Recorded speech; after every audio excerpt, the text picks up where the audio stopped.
Selamat berjumpa.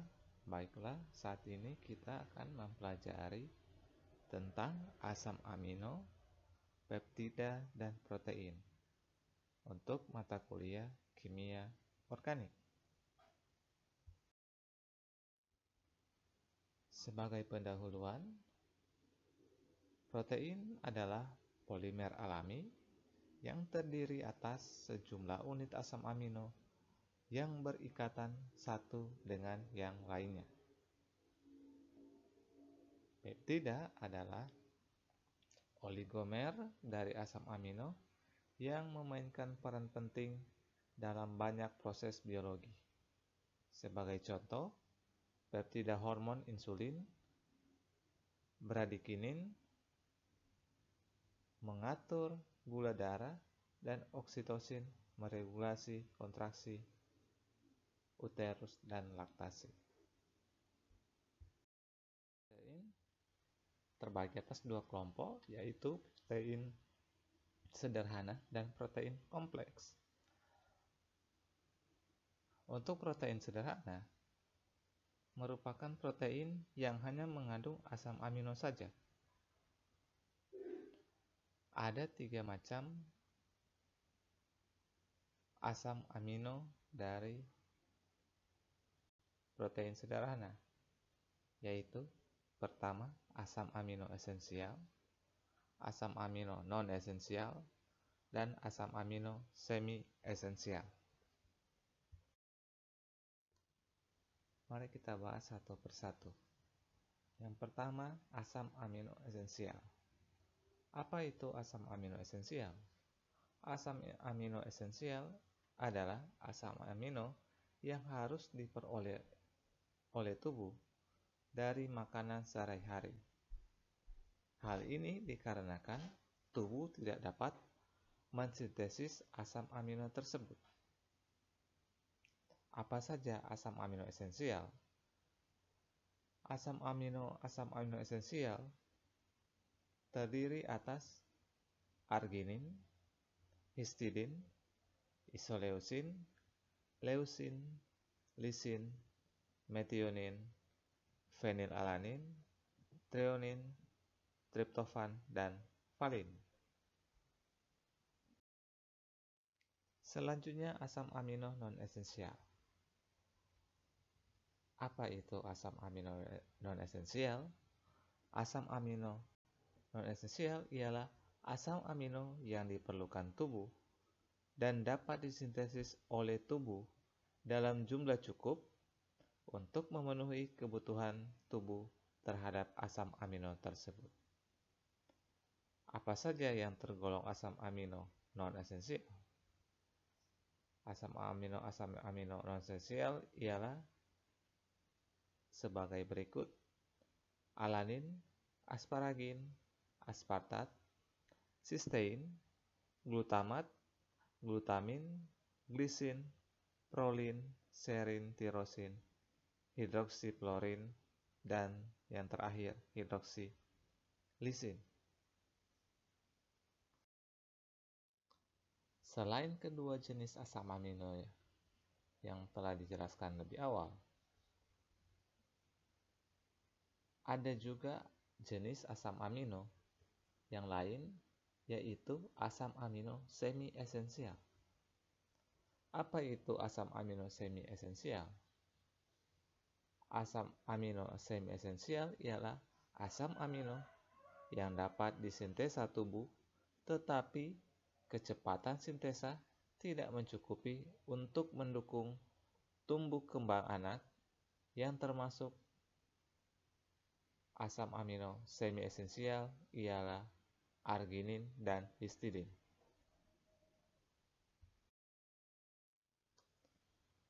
Kelompok kedua ialah protein kompleks. Nah, ini merupakan protein yang selain mengandung asam amino juga, tetapi mengandung bahan-bahan lain, antara lain lipid, sehingga menjadi lipoprotein, kemudian hem, sehingga menjadi hemoprotein, dan karbohidrat, yaitu glikoprotein. Asam amino alami. Apa itu asam amino alami? Asam amino alami ialah asam amino yang diperoleh dari hidrolisis protein.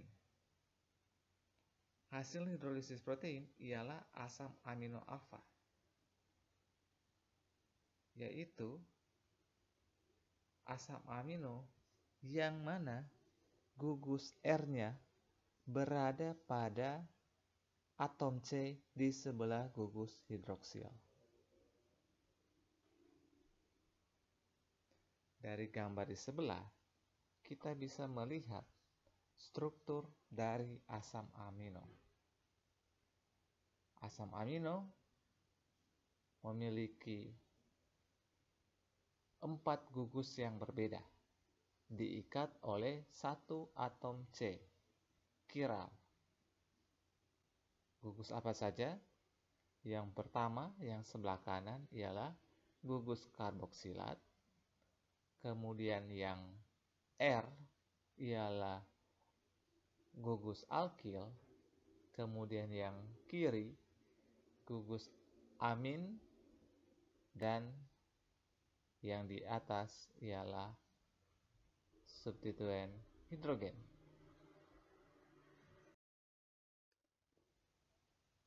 Selain asam amino alfa, ada juga asam amino beta dan asam amino gamma.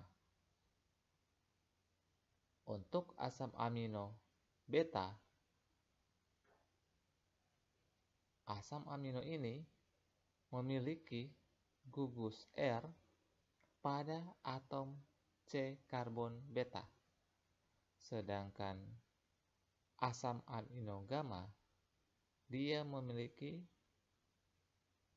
substituen R pada atom C gamma.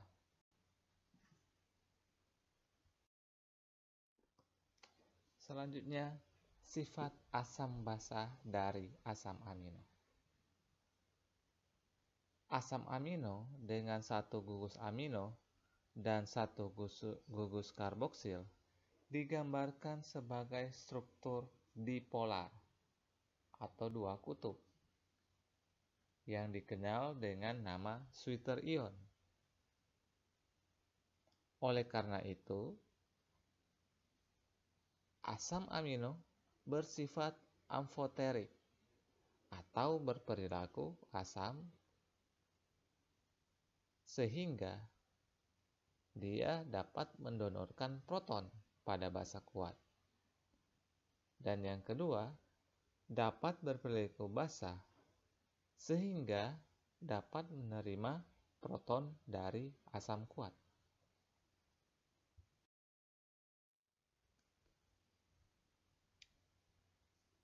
Asam amino sering disebut sebagai amfoter atau amfolit, amfoter elektrolit.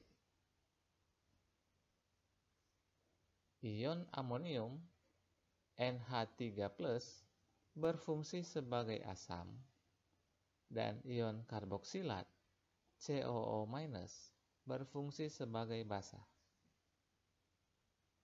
Untuk lebih jelas, kita bisa lihat pada contoh gambar Sweeter ion alanin di sebelah kiri,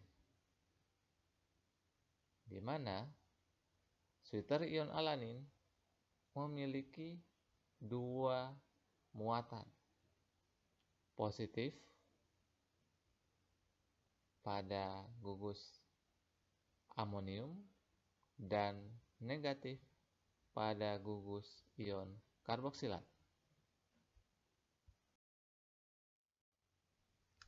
Reaksi-reaksi asam amino. Semua asam amino akan memberikan reaksi positif dari gugus-gugus fungsi ini.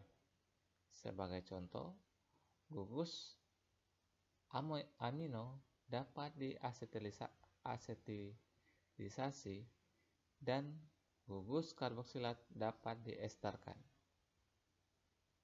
Semua reaksi-reaksi kimia dari asam amino digunakan secara luas untuk mengidentifikasi dan mengkuantifikasi asam amino tersebut.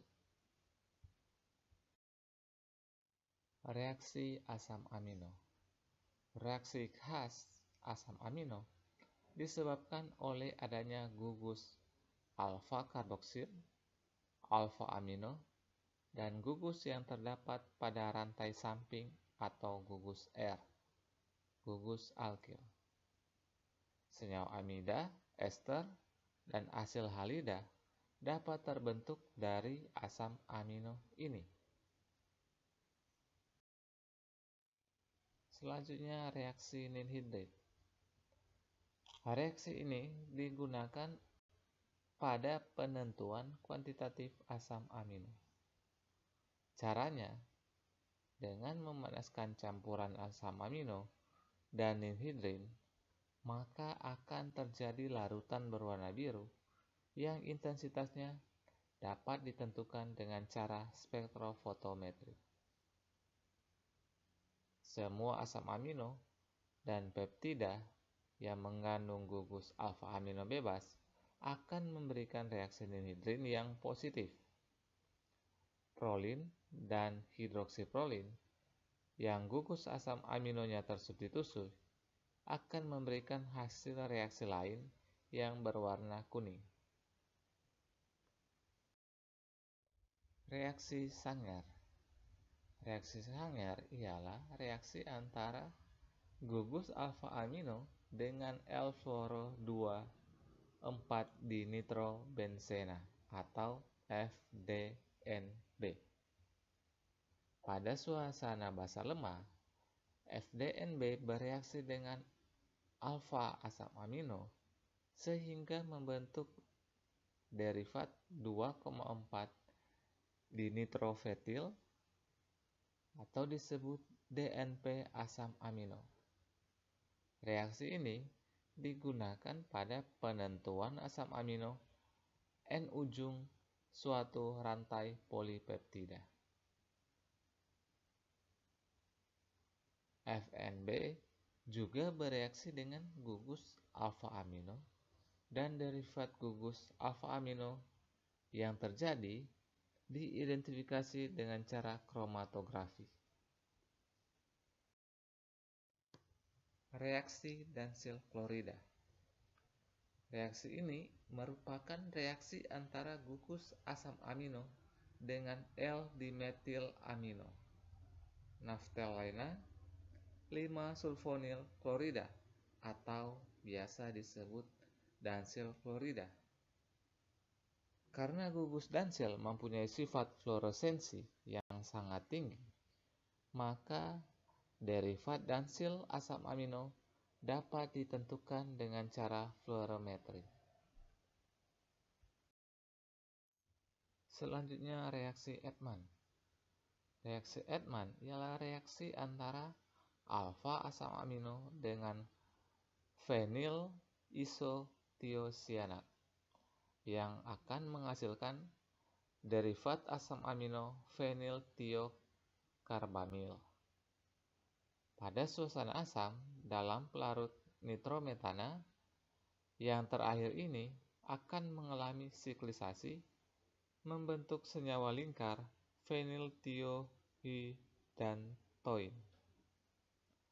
Hasil reaksi yang terjadi dapat dipisahkan dan diidentifikasi dengan cara kromatografi ini.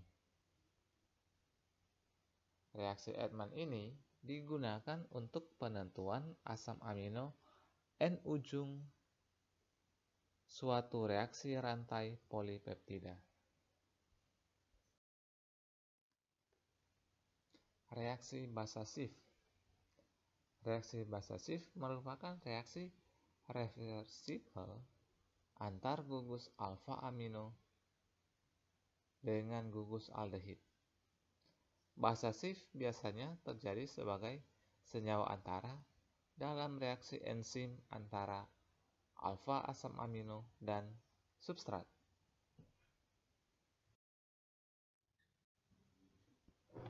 Dan yang terakhir, gugus SH pada sistein, hidroksifenol pada tirosina, dan guanidium pada arginina menunjukkan reaksi khas yang biasa terjadi pada gugus fungsi tersebut. Gugus sulfhidril pada sistein bereaksi dengan ion logam berat dan akan menghasilkan merkaptida. Reaksi oksidasi sistein dengan adanya ion besi akan memberikan hasil senyawa disulfida dan sistina. Peptida. Asam amino bertautan dalam peptida dan protein terjadi akibat adanya ikatan amida di antara gugus karboksil asam amino dan gugus amino alfa dari asam amino lainnya akan membentuk ikatan peptida. Suatu peptida memiliki asam amino pada ujung N dengan gugus NH3 bebas dan asam amino ujung C gugus CO2-. Ikatan peptida. Seperti pada gambar, kita bisa melihat dua asam amino bereaksi membentuk suatu dipeptida melalui suatu ikatan yang namanya ikatan peptida. Pembentukan ini akan menghasilkan suatu dipeptida dan air. Kita lihat ikatan peptida dibentuk dari C karbonil dan N pada gugus amin.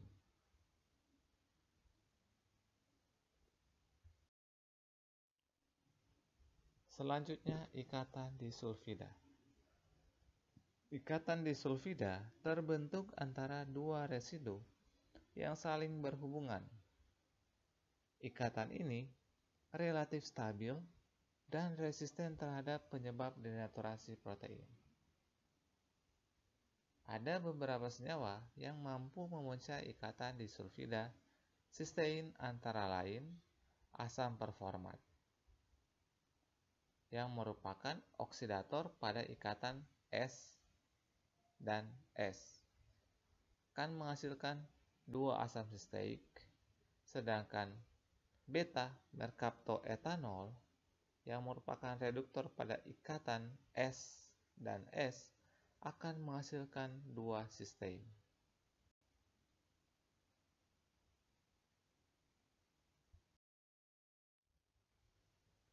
Untuk lebih jelas, kita bisa lihat pembentukan ikatan disulfida dari gambar berikut.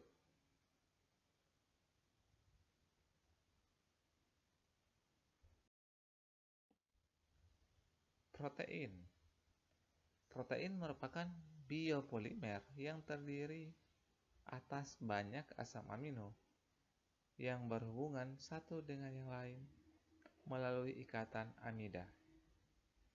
Protein merupakan komponen utama jaringan struktural.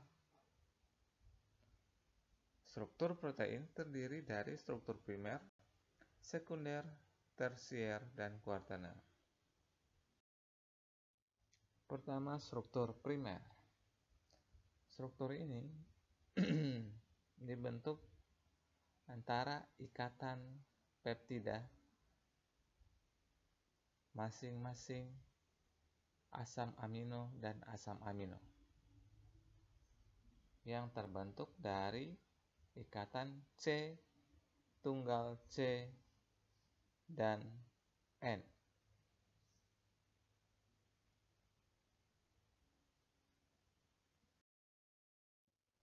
Yang berikut struktur sekunder.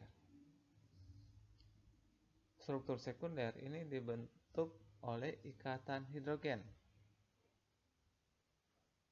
Ada bentukan helix di situ karena ikatan hidrogen. Kita bisa lihat pada gambar terbentuk helix.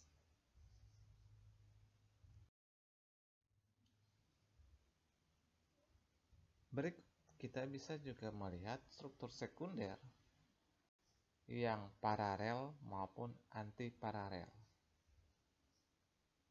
Untuk paralel berarti dia satu arah struktur helixnya. Tetapi untuk antiparalel maka arahnya berlawanan.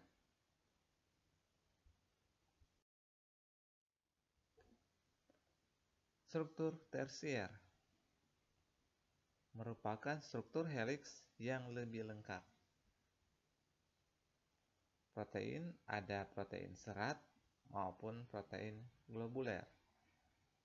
Protein serat contohnya kreatin, kolagen, ataupun sutra.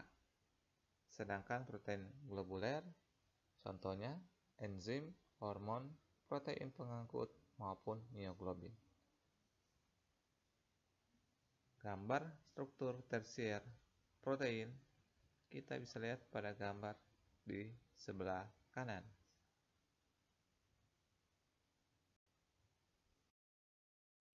Yang terakhir, struktur kuartener protein. Struktur kuartener merupakan struktur agregat yang dibentuk oleh subunit dari protein berbobot molekul tinggi. Contohnya hemoglobin ada 4 unit, 2 unit alfa dengan 141 asam amino. Yang kedua, 2 unit beta dengan 146 asam amino. Demikian pembahasan kita. Sebagai tugas, gambarkan pada kertas struktur asam amino esensial, non-esensial, maupun semi-esensial pada kertas putih, kemudian kirimkan pada link yang akan saya berikan.